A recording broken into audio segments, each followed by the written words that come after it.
Hello student, welcome to my channel Shravan lecturer. आज हम आपको बताएंगे कक्षा 10 गणित यानी कि क्लास 10 मैथ का बहुत सारे महत्वपूर्ण प्रश्न जो बोर्ड परीक्षा में 100% आएगा। ठीक है, बहुत ज्यादा इंपॉर्टेंट क्वेश्चन है, देख सकते। तो सबसे पहला प्रश्न आप देखो, सबसे पहला प्रश्न, ठीक है, लिखा हुआ है सिद्ध कीजिए कि √5 एक अपरिमेय संख्या है।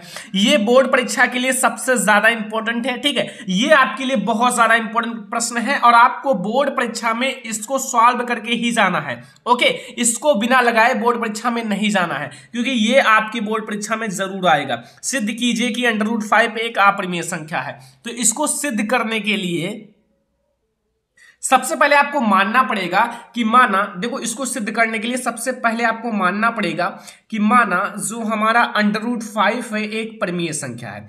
सबसे पहले एक परिमेय संख्या मान लो। ठीक है, जब आप इसे परिमेय संख्या मान लोगे तो फिर ये आसानी से सिद्ध हो जाएगा।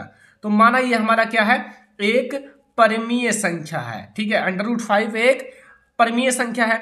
अगर ये एक परिमेय संख्या है तो याद रखना कि अगर हमारा √5 एक परिमेय संख्या है तो √5 को यानी कि परिमेय संख्या को हम P/Q के बराबर लिख सकते हैं। जहां हमारा क्या है, ये जो हमारा P/Q है, जहां जो हमारा P/Q क्या है, आई होप कि पता होगा।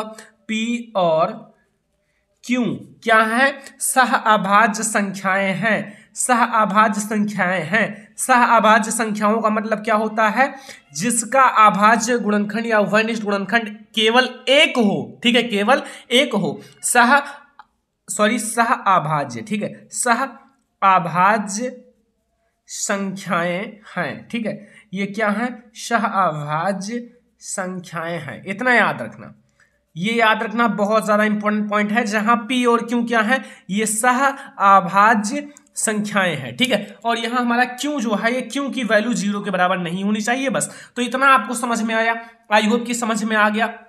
अब इतना करने के बाद आपको दोनों पक्षों का वर्ग करना है। यानी कि यहां आपको लिखना है कि दोनों पक्षों का वर्ग करने पर, जब आप दोनों पक्षों का क्या करने पर, दोनों पक्षों का वर्ग करने पर, ध्यान रखना, एक एक पॉइंट को याद रखना, क्योंकि ऐसे ही आपको सिद्ध करना है। अगर बोर्ड परीक्षा में आ जाए, सिद्ध कीजिए √2 एक अपरिमेय संख्या है, √7 एक अपरिमेय संख्या है, √3, क्योंकि यही चीजें सारे सेम है। क्योंकि जहां आपका √5 है वहां √2 कर दो और √7 कर सकते हो। ठीक है, तो यहां जब आप दोनों पक्षों का वर्ग करोगे, लाइक जहां √5